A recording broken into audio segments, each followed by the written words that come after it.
જય શ્રી કૃષ્ણ. જીવનમાં પૈસા ફરી કમાઈ શકાય છે, નામ પણ ફરી મેળવી શકાય છે, પરંતુ એકવાર પરિવારના દિલમાં પડેલી તિરાડ ભરવી ખૂબ મુશ્કેલ હોય છે. તેથી ક્યારે અહંકારને સંબંધોથી મોટો ન બનવા દો. ઘરમાં પ્રેમ હશે તો નાનું ઘર પણ સ્વર્ગ બની જશે, અને જો મનમાં અહંકાર હશે તો મહેલ પણ ખાલી લાગશે.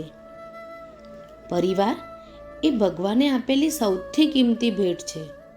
તેને સમય આપો, માન આપો, પ્રેમ આપો અને એકબીજાની લાગણીઓને સમજો. કારણ કે જ્યારે આખી દુનિયા તમારી સામે ઊભી હોય છે, ત્યારે પરિવાર જ તમારી પાછળ મજબૂતીથી ઊભો રહે છે. સંબંધોને જીતવાનો નહીં, તેમને સાચવવાનો પ્રયત્ન કરો. કારણ કે તૂટેલા સંબંધોનો અવાજ બહાર સંભળાતો નથી, પરંતુ અંદર સુધી ઘા આપી જાય છે. રાધે રાધે.